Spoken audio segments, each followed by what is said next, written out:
Hello, everyone. Welcome to the 21 Hats podcast. I'm your host, Lauren Feldman. This week, special guest Jenelle Etzel, who majored in weaving, tells Shawn Busse, who majored in ceramics, why she believes attending art school and managing a punk rock band were perfect preparation for building a thriving real estate business. Her agency, Room Realty, has 130 brokers, roughly $5 million in revenue, and a market position that stands out among the big boys. While she once considered business a dirty word, she has embraced entrepreneurship and learned lots of important lessons, mostly through trial and error. For one, she figured out that there was a segment of the housing market, or the potential housing market, that most traditional brokers were ignoring. She also figured out, somewhat counterintuitively, that her real customers aren't the people who buy and sell homes. Her real customers, she says, are her brokers, who happen to be independent contractors. I can't tell anybody what to do, Jenelle tells us, so it's like being a politician in a way. I've got a lot of responsibility with very little authority, and that's an interesting leadership challenge. Even in good times, owning and running a business can be a lonely pursuit. Our hope is that these weekly conversations, brought to you by a principal sponsor of the great game of business, will let owners know they are not alone in facing challenges. Same thing with our daily newsletter, the 21 Hats Morning Report, which Inc. magazine named the best newsletter for business owners and which you can subscribe to for free at 21hats.com, where you can also find transcripts of our podcast episodes and lots of other articles and interviews. Joining me this week on the podcast are Jenelle Etzel, who has her own podcast, Joy Punk Podcast, and who is founder and CEO of Room Realty in Portland, Oregon, and Shawn Busse, CEO of Kinesis, which also is based in Portland and works with small businesses on marketing, culture, and strategy. The episode is titled, The Art of Building a Real Estate Boutique. Welcome, Shawn, and our special guest, Jenelle Etzel. It's great to have you here. Jenelle, there's a lot going on in the real estate industry right now, and we want to get to some of that. But first, can you tell us a little bit about your own journey and how you came to start a firm? Yeah, well, thank you, Lauren. Thanks, Shawn, for having me on the 21 Hats podcast. It's a pleasure to be here. I own a company, Portland, Oregon. We're also in Vancouver and on Oregon's north coast as well. And it's a real estate brokerage named Room Realty. And we have another company as well, which is Living Room Property Management. And under that is a maintenance company that we call the Fixers. So it's kind of three companies under one parent brand. It's interesting now to be like a serial entrepreneur because when I got into real estate, being a business person was the last thing on my mind. I have a degree in weaving. I'm an artist, and I was playing in a girls' punk band called Spread Eagle. So literally a year before I got my real estate license, I was living in a van with my band. So the reason I got into real estate was that as an artist, as a musician, I was really concerned about what I was going to do for long-term financial stability. And I knew a fellow female musician. Her name was Jen Augusta, and she invited me over to her house. I was doing some part-time tile setting at the time. And so she had a tile project. She said, come over, check out what I'm doing, have a beer. And I'm sitting on her kitchen floor with her, and we're putting down some tile. And she told me that she had bought the house. And I was like, you bought this? Like, how does someone like you buy a house? We're both in our early 20s. And she said, yeah, the coolest thing is I'm renting out all the bedrooms and living for free in the basement so that I'm able to tour with my band. And I just immediately, light bulb went off, and I'm like, I've got to be able to do that. I saw, I'm a real long-term thinker. Like when I had to write an essay in third grade on what I wanted to be when I grew up, it was retired. And I got in a little trouble for that essay, but I'm a long-term thinker, but also like someone that was trying to really had to scrap together my day-to-day existence, as an artist and a musician. I was just thinking, wow, that would take the pressure off and that would give me more room to create. And then in 30 years, it'll be paid off, and at least I can control that bit of my financial well-being, my financial picture. So she kind of gave me the rundown of how you do it. And at the same time, I had another girlfriend who was able to buy a property as well. And she'd used the Oregon State bond loan. And I was like, what do you need to do? And they were like, okay, you got to find a job that pays you $14 an hour. And at the time in 1999, 2000, that was not easy. I was like, okay, $14 an hour. And you need to save up $14,000 for a down payment, probably between $10,000 and $14,000. And so I just saved everything that I could, told my grandpa what I was doing. And he was like, hey, kid, if you can save $7,000, I'm in for the other $7,000, which was just a huge, huge blessing. So I bought a house and totally life-changing for me. And I was still playing in the band at that time. And so we'd go to a show and then I would hop off the stage and go to the bar. And usually I'd be talking to the drummers. They always get evicted because they make too much noise. And I was like, I've got the solution. You just got to buy a house. And like, this is how you do it. And I was referring so much business to my stepmom who'd had a real estate license that she's like, you might think about becoming a realtor, and helping all these people that you keep sending me from the bars. And so that's kind of how I fell into real estate. And then, working I worked at the Hassan Company, one of the leading brokerages here in Portland. I learned a tremendous amount, but I also eventually got a little frustrated that nobody seemed to be talking to the community of people that I knew so well. Like in real estate, what I was seeing is that we would show, this straight white family with the picket fence and 2 kids. And I'm like, I have not even seen these people in Portland ever. I don't know who we're marketing to, who we're telling a story to. And that frustration finally kind of started to grow into what I realized, oh, hang on, there is an empty stage for me to get up and really tell the story of how people like myself are changing their lives through real estate.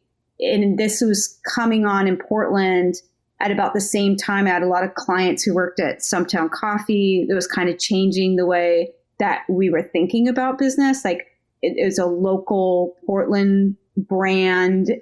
I felt like they knew who their audience was. They were really talking to them. They were independent. And so I saw wow, you can do business in a way that is in alignment with who you are. And I think that before this period, I grew up in a world that business was kind of a dirty word. It wasn't for creative people or wasn't for people like me. And so I think seeing what Stumptown was doing, seeing what some of these other local brands at the time were doing, I was like, wait, we could do that with real estate. And so the vision of Living Room was born. And oftentimes people ask me, what is the name all about? Why Living Room? And that really came from, because most of my clients were musicians, artists, is that we'd always check out the living room last. Like when I was with a client, we'd go to the garage and see if there was good workspace, or we'd go to the basement to see if you could load in and out gear easily, or we'd go upstairs and see if the light was good for painting.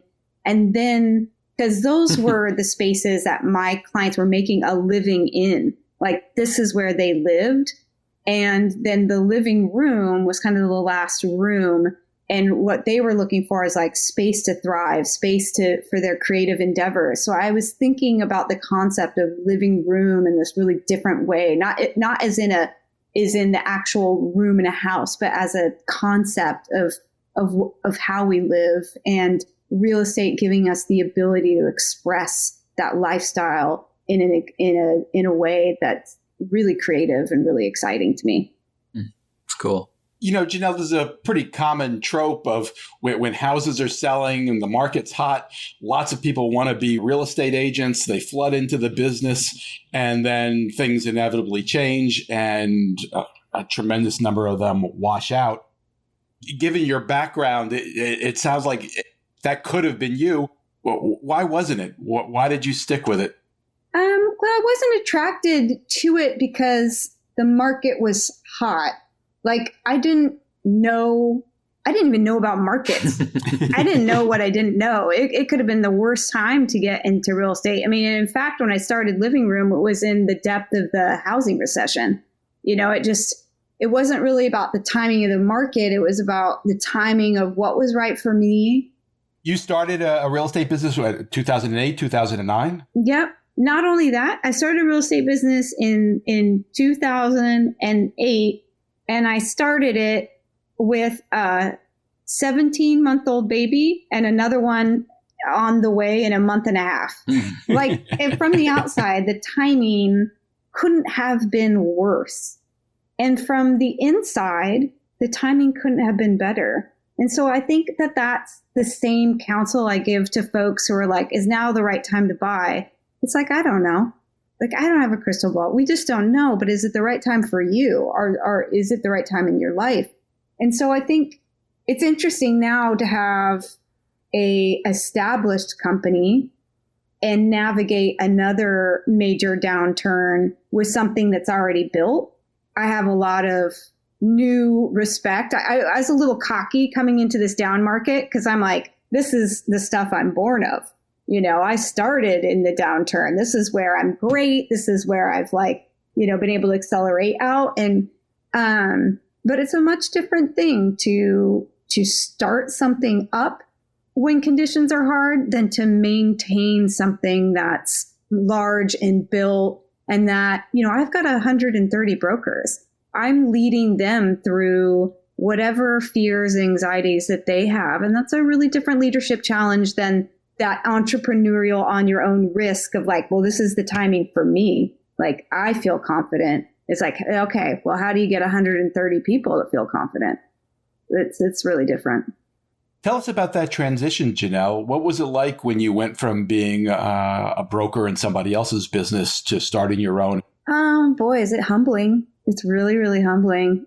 I think the first thing that comes to my mind is how there were so many things I was frustrated with at my old company. Like, it felt like we were in a cruise ship and I needed to do a 180 in the river, right? And so I'm like, forget it. I'm going to get out into my own speedboat. Like, this is exhausting trying to get everybody to come around. And so when I was actually running my own company and I saw the expenses, I saw the risks.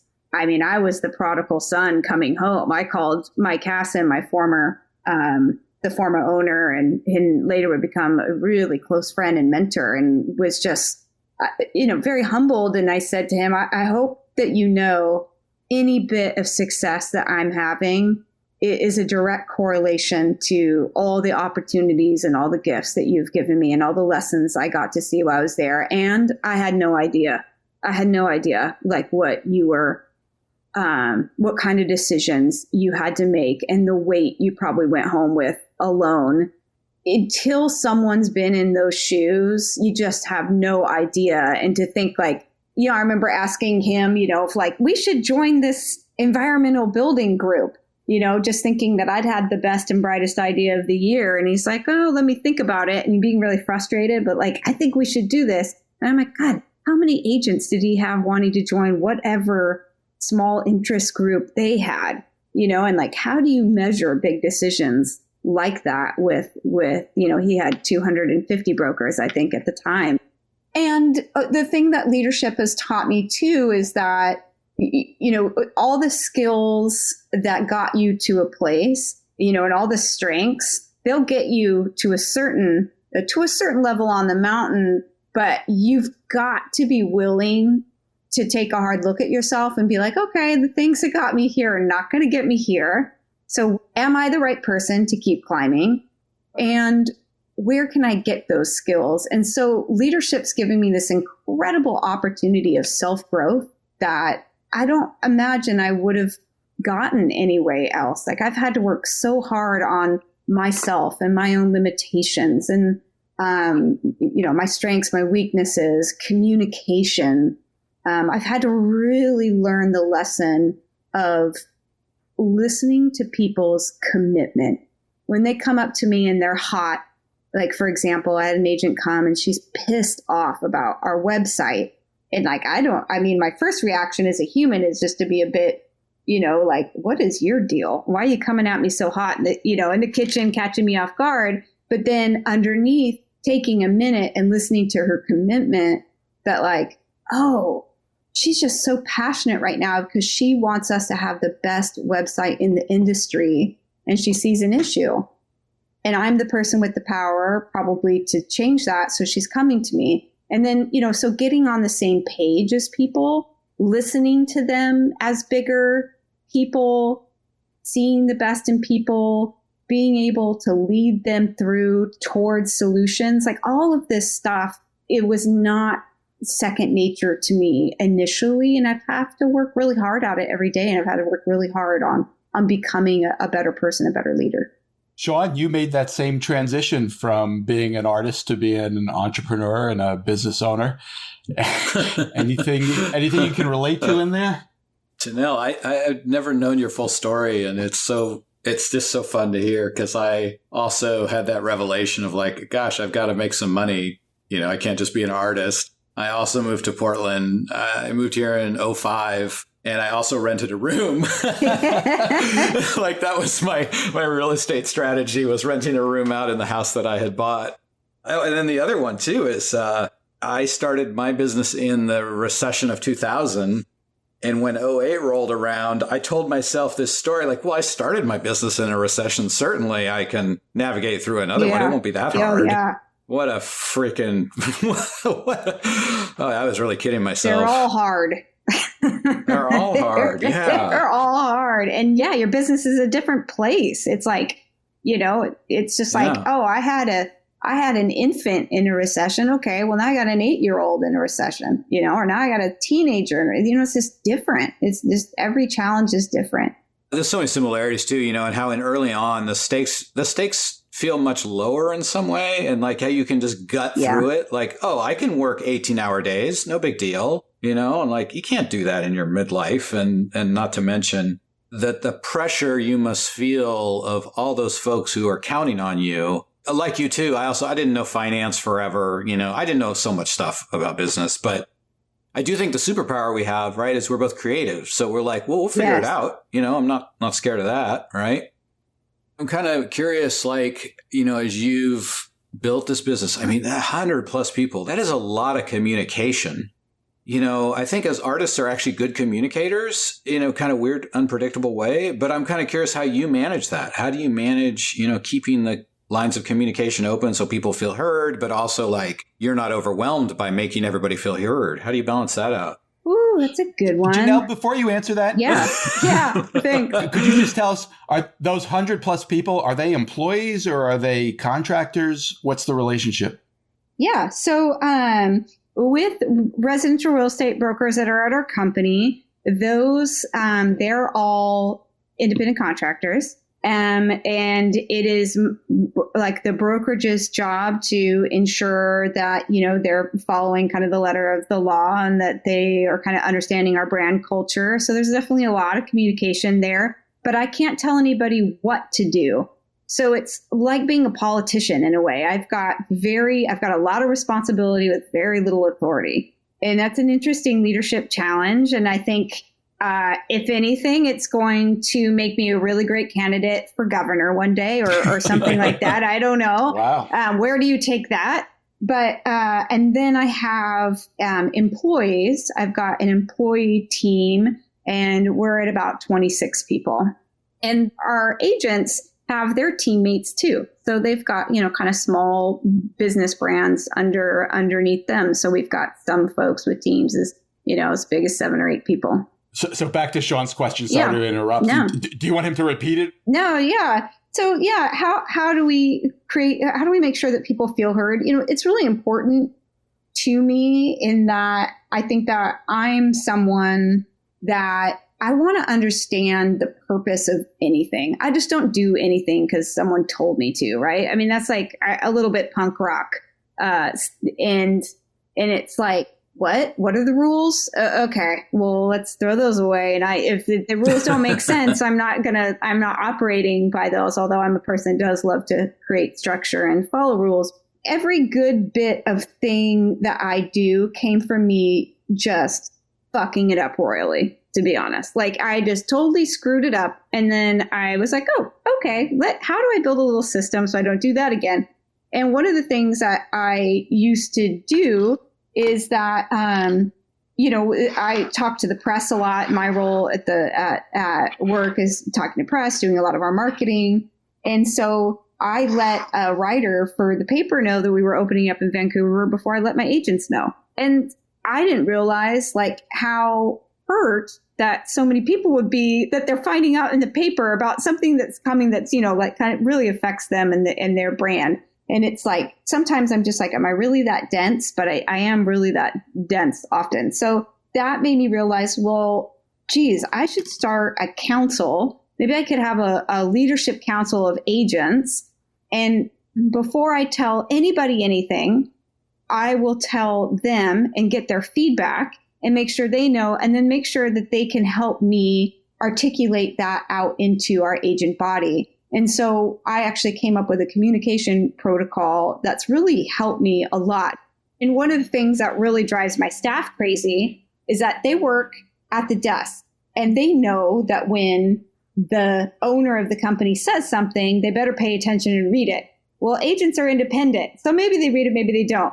And, and so the staff just never understands. Like I emailed them that and I'm like, oh, that's cute that you think that anybody read the emails. Nobody read it. You're basically working with 130 entrepreneurs. Oh, yeah. I mean, it's just like, are you kidding me? Unless you light it on fire in front of their house and then, like right across their forehead, like they didn't get it.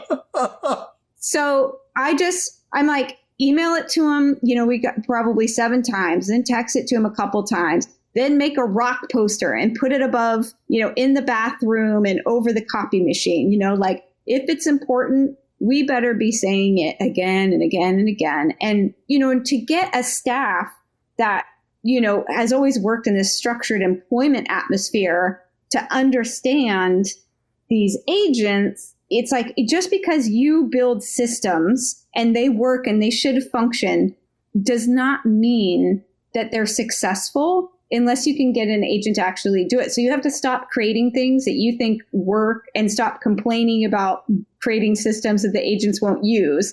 It's because if they don't use it, then we didn't create the right system. So we have to be really creative all the time about how we get in front of, which is basically our customer base is our agents. That's who we're supporting. And that's how we make revenue.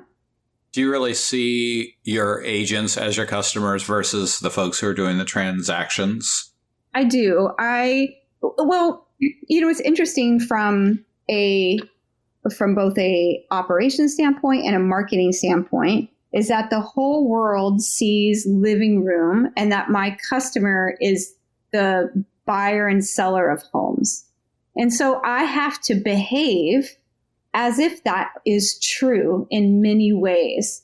But then internally, the way I actually make money is through collecting the membership fees of agents.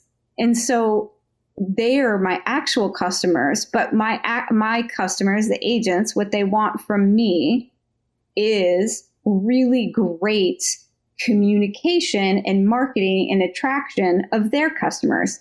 So they're paying me to attract their customer, and they're also paying me to support their business in a different myriad of ways. And so we, who's who. And when people come to work for me as staff, they think just like the rest of the public, like, oh, home buyers and sellers are our clients. Like, why are these agents so demanding? Like, why don't they act like they're like employees too? And it's like, oh, no.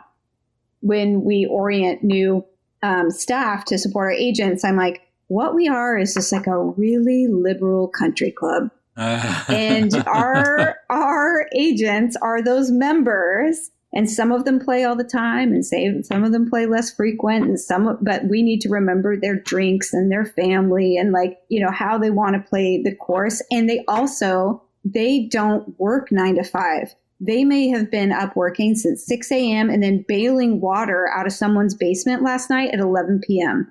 So when you tell them, that like, oh, I'm off at 4, so I can't get that to you. like it doesn't compute for them because they lay everything on the line service wise. And so we have to be really mindful that when they come in, we're the person that's bailing the water out for them, that they feel really supported and that they've got somewhere they can come where they feel like we're laying it out on the line for them too.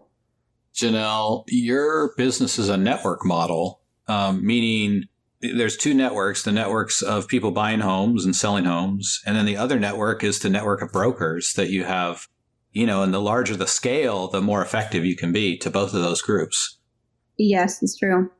What is hard for me is that at the end of the day, we're a small business, right? Like we have, 25 staff members and we're servicing close to 400 landlords and then tenants.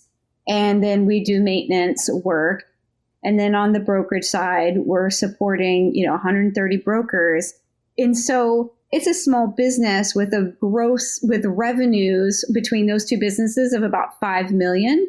But on a given year, we might sell upwards of $1 billion worth of real estate. So in the public eye, we look like, our signs are everywhere. We look like this huge business. And so sometimes there's a pressure, and I've had to learn to navigate the tremendous asks that we're under, like, can you give to this school and can you give to this and you can give to this? And we've had to come up with a lot of strategies just to navigate our size. We're swinging way, way, way above our weight class out in the public arena and the public eye and how we present ourselves. And we have to do this with this tiny little staff where the expectations on a business of that size would be completely different. So it's a really interesting challenge. Are you the largest at this point in the metro? I believe that we're the largest independent brokerage now at this point. Yeah. We've seen a lot of our competitors go away after this last sales cycle, it's just sad to me. And I'm really committed to trying to help other independent brokerages the best that I can. I just gathered with 5 different companies last week to, see how can we support each other, because I really think that real estate is a business where we all benefit when it's locally owned. Like, you really should know the communities that you're serving. We've historically for many years had the number 1 market share in the city of Portland, but the person with number 2 market share underneath us has more than double the agents. So we have a few agents, but they're highly productive, very professional. We're a full service real estate brokerage, and in that way makes us pretty unique as well. Do you compete for brokers the way another company might compete for employees? One of the biggest challenges currently right now is that we have a model that only works for agents who sell 10 or more homes per year. Yes, they have to sell at least 10 homes or more. Well, the average agent sells, I think, is something around 2.5 or 3. And because inventory has gone so far down because of the higher interest rates, we saw the number of agents who sell 10 or more homes decrease by 30%. And that's been pretty parallel to what we've seen in our own numbers. It's been challenging because, before I could bring on a new agent and I could easily get them up and going with just the abundant opportunity that was just flying off my other agents. There was just so much business happening that they could pick up a lot of business that way. And when things contract, it's just gotten harder and harder. And so it's interesting. We don't have a lot of agents that leave to go to other brokerages. They may leave to go to other careers, or they may join one of our top agents' teams. But we have seen our agent count drop this last 2 years post-pandemic. You said that under your model, an agent to be successful has to sell more than 10 homes a year. And I'm wondering how your model differs from others. Well, it's a great question. All models in our market, you pay what's called a desk fee. We have a membership fee. So an agent, to kind of wear the brand, represent the brand, and get all the benefits of the brand that's associated with, and our administrative services, they pay us pretty close to $20,000 and then some kind of auxiliary fees on top of that. And that's pretty comparable to other full service real estate companies. But there are plenty of digital agencies and other things, and the fee is much lower for agents. So we are, we're definitely different than that. But most agents find that it's like, I'll use a metaphor, another real estate metaphor. It's like commercial real estate. It's like, okay, you can go rent cheaper space somewhere, but you don't get the benefit of the traffic and the clean streets and like the really great, resources that you would with a company of ours. I mean, I go back to that country club metaphor, just to be around other players who are at the top of their game, to me, is the single reason that I would join Living Room Realty compared to others. It's like, I want to be around top producers. With the agents that we attract are also very values oriented. We're a B Corp. And it's not just production that they're after balanced lives. They're leaders who find joy through service. And so people find when they come to Living Room, they get community and culture and the value of being around other people that do business in a way that feels like an alignment with them. Usually really, I've seen so many people come to us and they've been at a ceiling of $7 or $8 million of production and take that to 30, 35 because they're around other people where they can emulate like best practices or like, God, I didn't think I'd ever build a business that big because I'd never see my kids. But you've shown me, tools and resources and team structure that's allowed me to do that in a way that I didn't think was possible somewhere else. Can you tell us a little bit about how you're perceived in the market? Well, certainly there are companies that I would say are bigger than us. They got more agents and they're bigger, but we're really known for our quality of agents. We're really known as the company that people go to. They're like, these people really care about you. They're really community oriented. They give back. We are known for being highly collaborative. The thing that we hear more than anything is this like, if we hear this from other agents, is I saw this was listed with the Living Room agent, or I saw the offer came from a buyer represented by a Living Room agent, and I knew it was going to be a great transaction. That we're going to be collaboratively problem solving, that we're going to get to close. And so I'm really proud of that. We've got really good negotiators that understand it's not a win-lose game. It's about, having a buyer and a seller both get their needs met and feel really good about the transaction. And from the public, what I hear all the time is that you guys have the most beautiful houses. We've heard this before, which kind of blew my mind, was how do you get all your sellers to paint the front door red? And I was like, excuse me? And they're like, yeah, every single one of your front doors is red. And I was like, it definitely is not. I can tell you that we do not paint everyone's door red. But we just have a consistency. Our brand color is red. And I think what maybe subconsciously they're seeing is that the consistency of our branding and our marketing is always at the top level. And just the consistency of that starts to really land for people that like, we painted the front door red. Yeah, it's interesting because when Lauren asked that question about, what do you specialize in or how are you known? And the first thought that came to my mind was she's everywhere. Yeah. And I think that may or may not be true, but it's my perception. Mm-hmm. And what I mean by that is that, you have a very unique style in the type of signs you have and the types of ways you promote your agents. Maybe you could tell people a little bit about your thinking behind that. Sure. We are. I think it's consistency. It's like, I think a lot of people in real estate, particularly, there are like Keller Williams is a much bigger company than us, but they allow their agents to sub-brand. And so you might see there's no quality control. There's no consistency. So you could be driving by and be like, what's that company? Or what is that? And with Living Room, we feel like, okay, we're a small boutique agency. We need to have a very aligned brand presence so that it actually makes an impact, which is hard for individual agents actually to kind of wrap their minds around because they're like, well, maybe my sign should be unique because that's going to give me an edge. And it's like, right. oh boy, that's not how marketing and branding works. Like the feral cats. Yeah, Right? it's like, it's just not how it works. It's so much energy in the mind of consumer.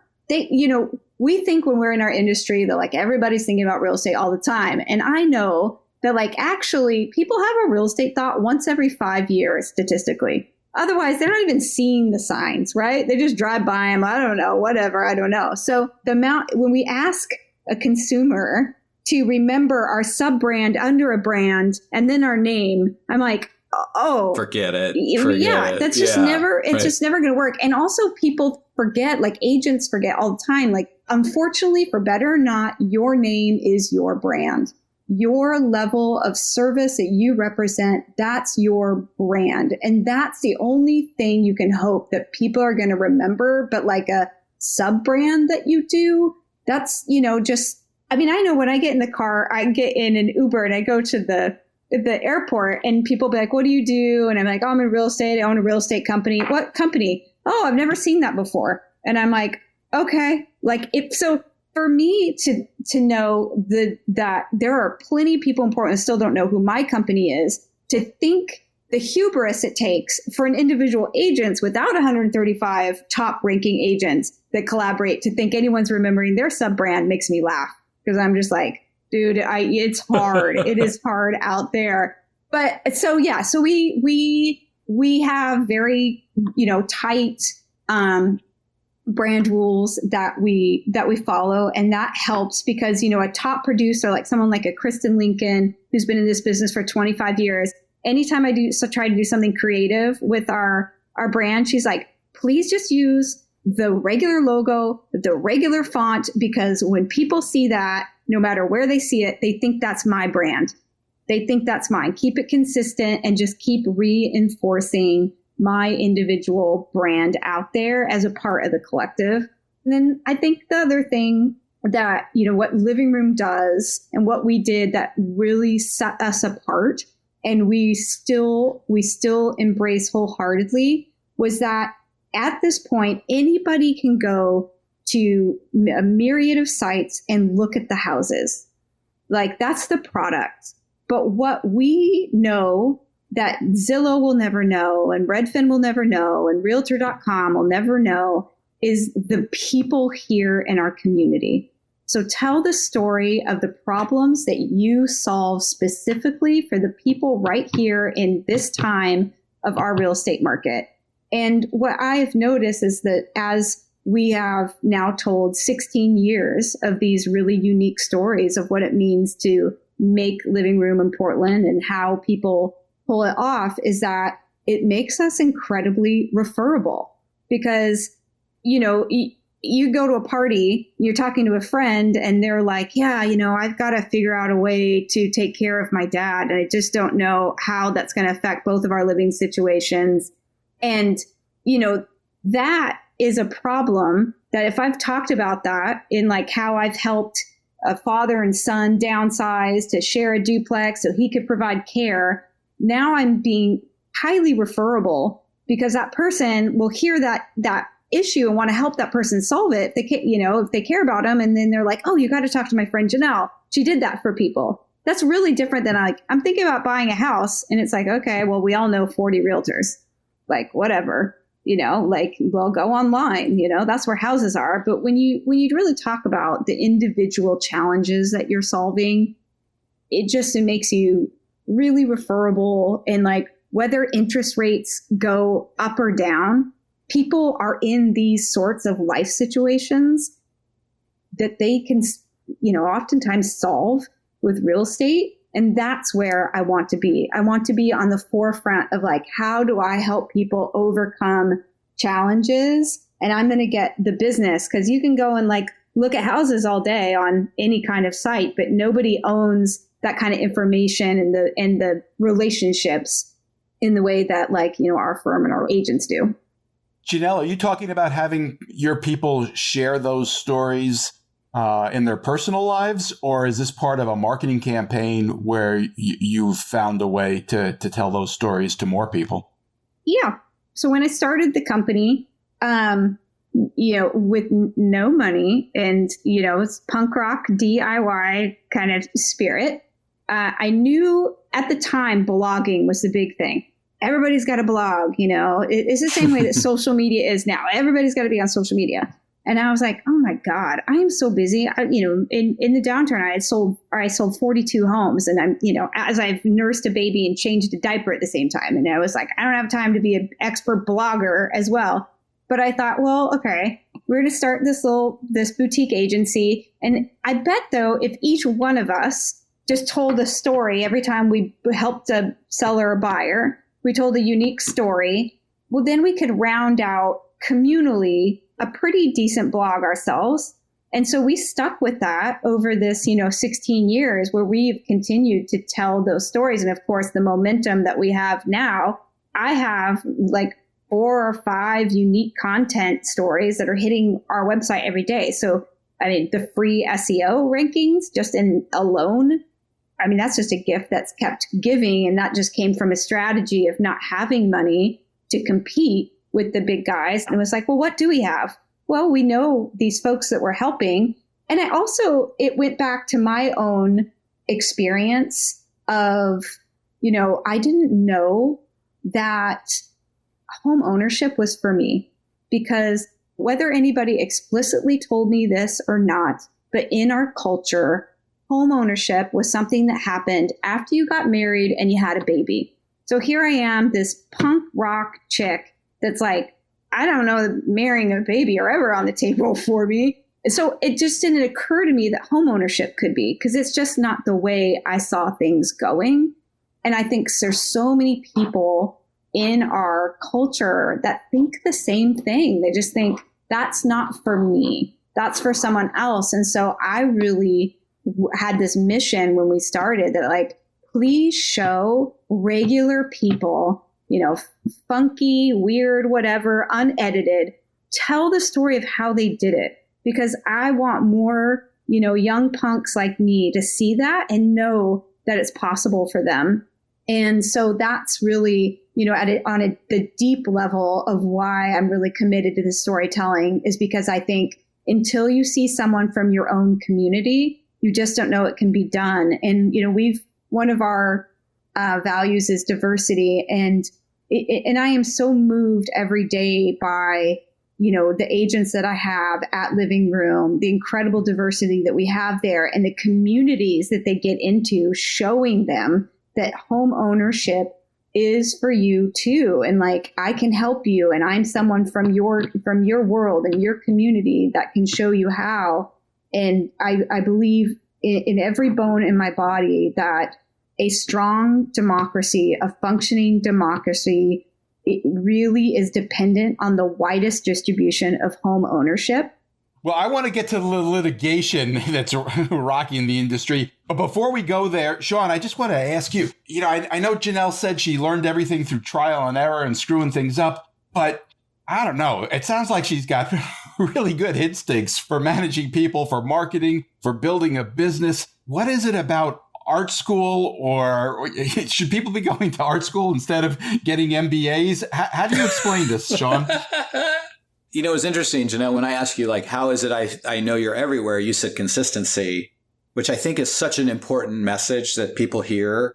There's another part of it, though, that, like, I think you've done really well, and this might be the art school thing, which is like, you have your degree in weaving, I have mine in ceramics. So it's like the least financially viable degrees you could pick, I think. Yeah, amen. You might beat me, but I do think but to your question, Lauren, I think what Jenelle has done, especially in this idea of like customer segmentation and saying there's a group of people out there who are not being paid attention to, a diverse, interesting group of people who might be punk rockers. They might be non-traditional. They may not have families. They may not be married. They may be married to the same sex, blah, blah, blah, on and on and on. So you've got this like idea of finding a niche that wasn't being well served. And then the other thing too, it's like, I was thinking of your consistency thing. I'm like, yeah, well, Hassan is consistent. Remax is consistent. There's a lot of consistent brands out there, but they don't feel so dominant to me. And I think the other part of your magic equation is differentiation. Your agents are all these like hand-drawn portraits of the agents, which is cool on a functional level in lots of interesting, cool ways that I love. But it's just different. It's just different than the rest of the market. And so there's so much sameness out there that like you've done a good job of looking different. And I think art school teaches us that, or at least it taught me that, to like think in different ways. I think, and I'm being from the punk world, like being okay to be a little different. And that's something that is challenging and hard. It's hard for my agent sometimes because, like, honestly, do I love being a cartoon? No. Like, does it repel some agents from wanting, they're like, I don't want to be a cartoon. It's like, I get it. It's not about the cartoon. It's that they work. Like, they work though. Like, people notice them and they work. I think I'm a very practical person in that it's like, if something works, don't throw it out because it makes you a little uncomfortable. Well, then that probably means you feel a little vulnerable. And what is that really about?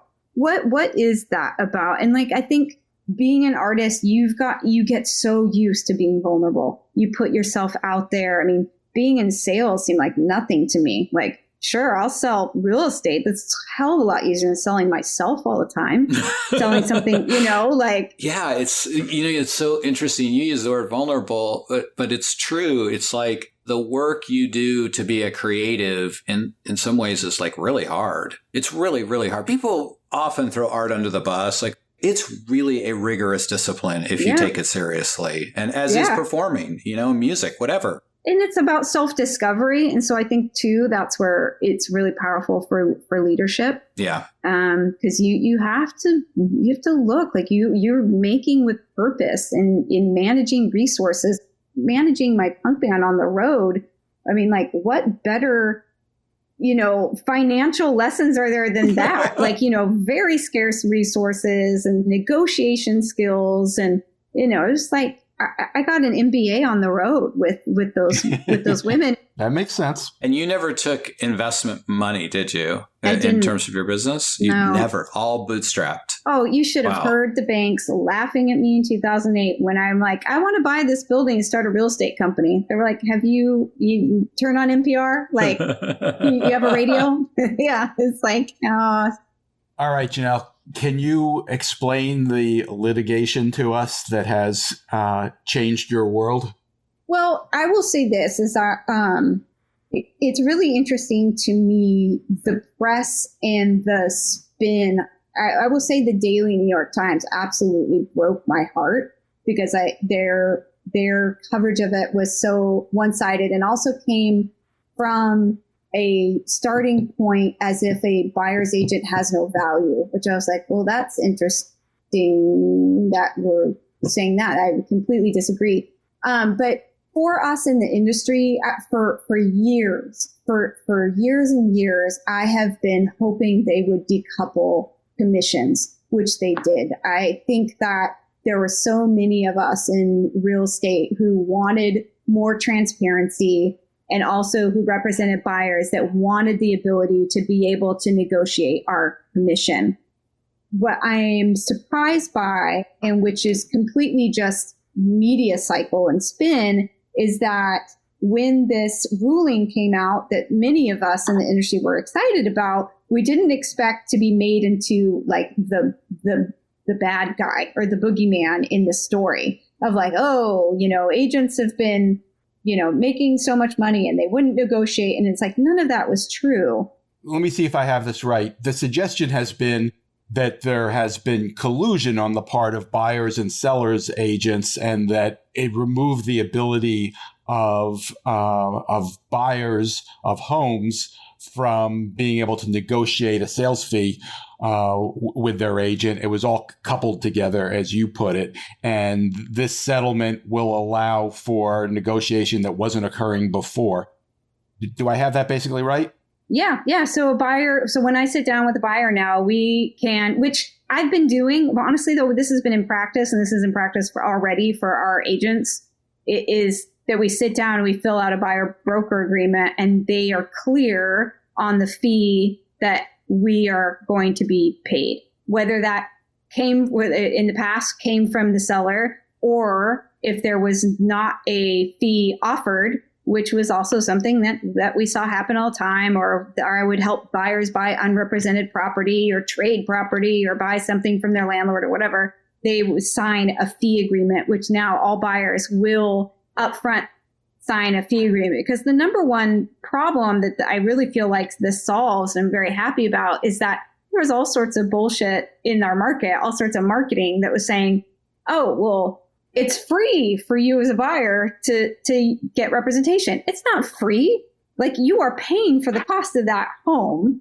And so in that, you are financing the cost of not only your commissions, but you're financing the cost of the seller's commissions they're going to be paying their agent too. So it was never free. And this is great because it's a step towards transparency. And, I really, really do welcome that. Now, what is a huge, I think, loss is that we're talking about, it's being brought up often that this is going to help the affordability of homes. This is not blaming workers for affordability. To me, it kind of reeks of the same things we see in any other industry. It's like, well, if those coal miners would only work for cheaper, then we'd have cheaper coal, And it's like, why in this country do we blame the workers on our affordability issues? Affordability is much, much deeper issue than, the experience and skill that two cooperating brokers take to get people to their end goal of home ownership or listing and marketing a home. I mean, affordability has a lot to do with government policies and restrictions of building and, wages not keeping up with the price of homes. I mean, it's such a complex issue, and I'm absolutely devastated to see that we are once again deflecting, important conversation we really need to have about affordability. What does the change mean for your firm? Will it have a financial impact on what you're doing? I don't believe so, no. I think that initially that anytime there's big change in industries or perceived change, it's going to slow things down a little bit in just our process and our work, because we're going to have to be educating the consumer about, what does this mean in practice, and answering a lot of questions, and maybe there'll be some doubt. The market here is so tight. I don't see it's going to be affecting whatsoever our housing market at all. I'm really passionate about housing affordability, partly because I think that there's such a trickle-down effect of, economic vitality of a community. I think about, where are we going to have our employees at if they cannot afford to live in a community, right? Exactly. Like a basic thing, if every business owner should be thinking about housing affordability for that reason alone, if not for greater, kind of ethical reasons. I'm curious if you were to kind of wave your magic wand and you could say changed a policy or two that you think could have an actual meaningful impact on housing affordability and even volume and availability of housing, what would that be? Yeah, I mean, I definitely feel like the development fees in our city are absolutely astronomical. They make no sense. And also how the encumbrances on trying to build. I know a lot of really great builders who've left the city. They just don't want to work here anymore. And so I think that has really impacted affordability. It's a bigger thing, but like the mortgage interest deduction. And this is where I vary from the National Association of Realtors. They lobby and fight to keep that in place. But to me, I just think we as homeowners, we don't need another win. We are already winning. Let's redistribute that and make sure that's going more to low-income folks. So, I mean, those are two big ones. I'm sensing, Jenelle, that you might not have been joking when you said you expect to run for governor someday. Oh, you're fine. That's my husband when he's always like, I can't wait to live in that mansion. And I'm like, that sounds like a really oh God. A scary reason to take that job. But I'm passionate about our city. I've lived here. I care deeply about it. And I want great people to run. And I want to keep doing what I'm doing. Because you can have a lot of influence, I think, in business and on the ground. And And I feel like I'm in such a unique and just very privileged position to be interfacing with all the people that are falling in love with Portland, coming here from other places.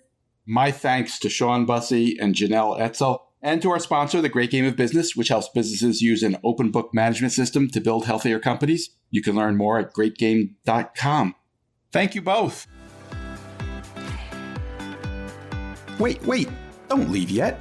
If you have a question or a comment that you'd like the 21 Hats owners to address, send it to me by replying to your morning report or by email at lauren@21hats.com. That's LOREN @21hats.com.